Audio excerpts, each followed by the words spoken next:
नमस्कार, SBT news में आपका स्वागत है। पेश है 15 अक्टूबर शुक्रवार दोपहर 3:15 बजे राजस्थान जोधपुर बीकानेर की बड़ी खबरें। देश की टॉप 23 आईआईटीज की 16,000 सीटों पर एडमिशन के लिए आयोजित की गई संयुक्त प्रवेश परीक्षा जेईई एडवांस 2021 में जयपुर के मृदुल अग्रवाल ने इतिहास रच दिया है। उन्होंने न केवल ऑल इंडिया में टॉप किया है बल्कि 360 में से 348 अंकों के साथ 96.66% अंक प्राप्त किए हैं, जो आईआईटी जेईई प्रवेश परीक्षा में अब तक का सर्वोच्च स्कोर है। यह 2011 के बाद से जेईई एडवांस परीक्षा में किसी छात्र द्वारा बनाए गए उच्चतम स्कोर है। राजस्थान में कृषि की पढ़ाई कर रही लड़कियों के लिए अच्छी खबर है। राज्य सरकार ने कृषि की पढ़ाई कर रही लड़कियों को प्रोत्साहन राशि देने का निर्णय लिया है। सरकार की इस योजना के तहत 5,000, 12,000 व 15,000 रुपए अलग अलग कैटेगरी में दिए जाएंगे। वित्तीय वर्ष 2021-22 में प्रोत्साहन राशि के लिए आवेदन की अंतिम तिथि 31 अक्टूबर तय की गई है। राज किसान पोर्टल पर ऑनलाइन आवेदन छात्राओं को करना होगा। चूरू स्थित पीडीयू मेडिकल कॉलेज के प्रिंसिपल डॉक्टर महेश मोहन पुकार ने निरीक्षण किया तो अस्पताल के अंदर के हालात खुलकर सामने आ गए। पुकार ने डीबीएच अस्पताल पहुंचते ही lab, MCH, trauma ward, cancer ward, paediatric ward, नए आपातकालीन वार्ड का निरीक्षण कर यहां की व्यवस्थाएं देखी। जैसे ही उन्होंने लेबर रूम में मिठाई के नाम पर रुपए लेने की जानकारी पर इंचार्ज को फटकार लगाई और ओपीडी में समय में डॉक्टर को उपलब्ध रहने के निर्देश दिए। रेतीले धोरों की रंग बिरंगी संस्कृति का परिचायक पुष्कर मेला देश में नहीं विदेशों तक आकर्षण का मुख्य केंद्र रहा है। पुष्कर मेला पर्यटन के साथ साथ पशुपालकों और स्थानीय व्यवसायियों के लिए आय का मुख्य साधन सालों से बना हुआ है। वर्ष 2020 में कोरोना संक्रमण से बचाव के लिए मेले के आयोजन को रद्द कर दिया गया था। बड़ी मशक्कत के बाद राज्य सरकार और स्थानीय प्रशासन ने पुष्कर मेले को विभिन्न शर्तों के साथ आयोजन करने की अनुमति प्रदान कर दी है। पुष्कर पशु मेला 5 नवंबर से 21 नवंबर तक प्रस्तावित है। उत्तराखंड में इस बार देर से शुरू हुई चारधाम यात्रा दिवाली के बाद बंद हो जाएगी। यमुनोत्री और केदारनाथ धाम 6 नवंबर और गंगोत्री को 5 नवंबर से बंद कर दिया जाएगा। ठंड के मौसम के शुरू होने के साथ ही इस सालाना यात्रा को बंद कर दिया जाता है। बद्रीनाथ धाम के बंद किए जाने की तारीख की घोषणा आज शुक्रवार को हो सकती है। उत्तराखंड देवस्थानम बोर्ड के मीडिया प्रभारी हरीश कोड के मुताबिक परंपरागत तरीके से दशहरे के अवसर पर ही यात्रा के बंद किए जाने के बारे में सूचना जारी की जाती है। रीट 2021 परीक्षा लीक का असली मास्टरमाइंड अब तक सामने नहीं आ सका है। एसओजी की जांच में रोज नए खुलासे आ रहे हैं और रोजाना नए चेहरे सामने आ रहे हैं। 20 दिनों में ही एसओजी ने पेपर लीक में जुड़े जेईएन से लेकर हेड कांस्टेबल और कांस्टेबल तक 20 चेहरों को बेनकाब कर दिया है। जो पेपर 40 लाख से बिकने में शुरू हुआ वो अंत तक 3 लाख रुपए में पहुंच गया।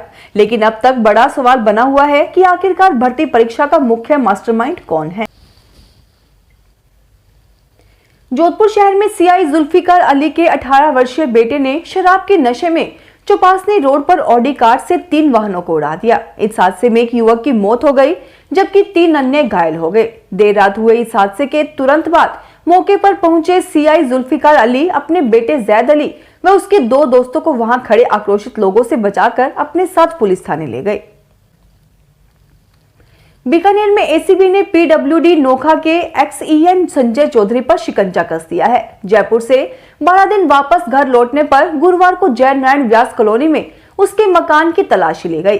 कमरे की अलमारियों में से 7,50,000 रुपए, करीब 3,13,000 कीमत का 55 ग्राम सोना, 480 ग्राम चांदी बरामद हुई है। इसके अलावा भूखंडों और मकानों के कागजात भी मिले हैं।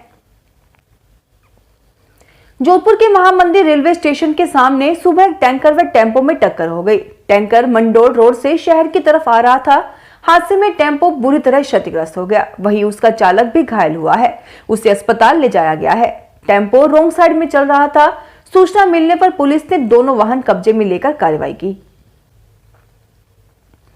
इस सीजन में पहली बार रात का पारा 20 डिग्री सेल्सियस के नीचे पहुंच गया है। बीती रात का न्यूनतम तापमान 19.8 डिग्री सेल्सियस दर्ज किया गया। बीकानेर का न्यूनतम तापमान सामान्य से 2 डिग्री सेल्सियस कम है। सामान्य तौर पर अक्टूबर के दूसरे सप्ताह में न्यूनतम तापमान 21 डिग्री सेल्सियस होना चाहिए। दिन का तापमान गुरुवार को सामान्य पर पहुंचा और 36.5 डिग्री सेल्सियस दर्ज किया गया।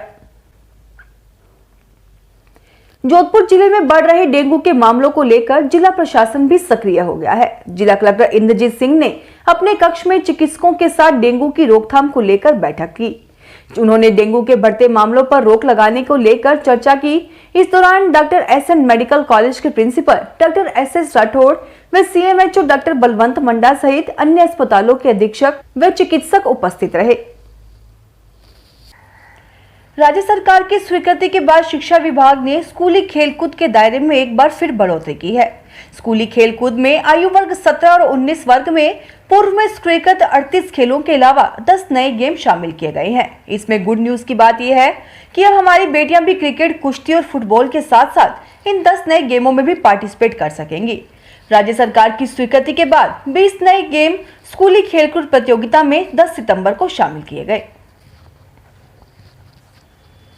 जोधपुर शहर विधायक मनीषा पवार ने विभिन्न विकास कार्यों का शिलान्यास व शुभारंभ किया।